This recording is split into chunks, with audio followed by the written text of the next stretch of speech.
In today's fast-paced business world, companies are growing bigger and faster than ever before. But have you ever wondered why? The answer lies in a strategy called blitzscaling. And today, we're diving deep into this game-changing approach with insights from Chris Yeh, co-author of Blitzscaling, alongside LinkedIn founder Reid Hoffman. Blitzscaling isn't your typical business strategy. It's about growing at an uncomfortable, even risky pace to secure market leadership.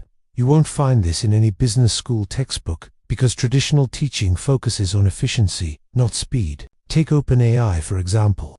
They scaled ChatGPT globally with lightning speed, strategic alliances, and rapid distribution, embodying the essence of blitzscaling. But when should a company blitzscale? It's not a one-size-fits-all solution. Two key principles must be present: a winner-take-most market dynamic, often seen in network effects, platforms, or communities, and a clear distribution advantage through virality, incentives, or partnerships.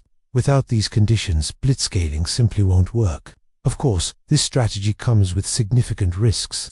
You're sacrificing efficiency, which means high burn rates, and the very real possibility of running out of money. It's hard to implement, uncomfortable, and filled with uncertainty. But here's the catch. If you don't blitzscale in a blitzscalable market, competitors who do will leave you in the dust. Blitzscaling often leads to counterintuitive lessons. As Reid Hoffman famously said, "If you're not ashamed of your first product, you launched too late." When LinkedIn first went live, it lacked many features users might have expected, but this allowed them to learn from real users and iterate quickly. In the world of blitzscaling, the speed of learning trumps the speed of building every time. However, it's crucial to understand the role of product-market fit in this strategy. Never, ever blitzscale before achieving product-market fit. You'll just burn through cash with nothing to show for it. Ideally, you want to scale after finding that fit, but before competitors catch up. Sometimes, though, if competitors are scaling fast, you might need to take a calculated risk and scale earlier. Let's look at a real-world case study. Airbnb versus Wimdu. Back in 2011, Airbnb was still relatively small, with just 40 employees and $10 million in funding. Wimdu, a European clone, had 400 employees and $100 million in funding. They tried to force a merger, but Airbnb refused.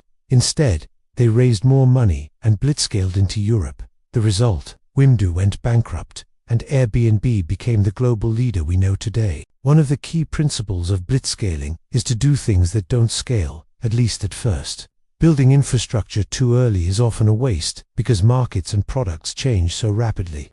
Instead, focus on learning and iteration. This brings us to the key transitions founders must navigate.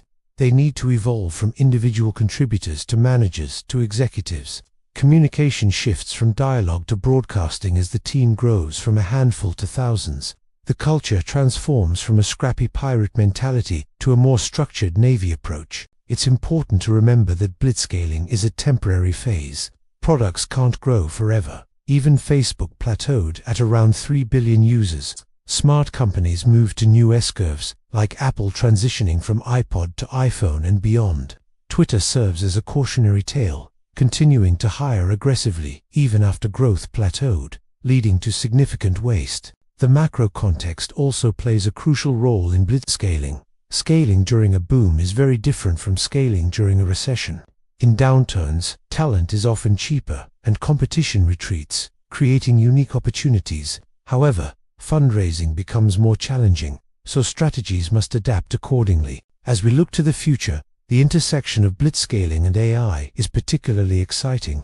AI markets have strong winner-take-most dynamics. Better data leads to improved models, attracting more users, which in turn generates more data. AI also amplifies productivity, enabling faster scaling with fewer resources. We can expect to see new AI-powered blitzscalers dominating future markets. So, what are the final lessons for founders considering this strategy? Remember, blitzscaling means prioritizing speed over efficiency, but only in the right market. Become an infinite learner, continuously absorb new information, and be willing to unlearn outdated lessons. Surround yourself with other learners who can help you navigate rapid change. Ultimately, blitzscaling isn't just about financial success, it's about maximizing lasting impact. If this story has inspired you, imagine the wealth of lessons waiting to be discovered. By subscribing to Build and Scale, you'll gain access to more real startup stories, business strategies, and insights on how to grow faster and smarter. We recommitted to helping entrepreneurs like you navigate the challenges of rapid growth and seize opportunities in today's dynamic business landscape. Before you go, don't forget to like this video if you found it valuable. Your support helps us reach more entrepreneurs and continue providing high-quality content. Remember, in the world of blitzscaling, every moment counts. So take what you've learned today, apply it to your business, and get ready to scale at lightning speed. The next big success story could be yours.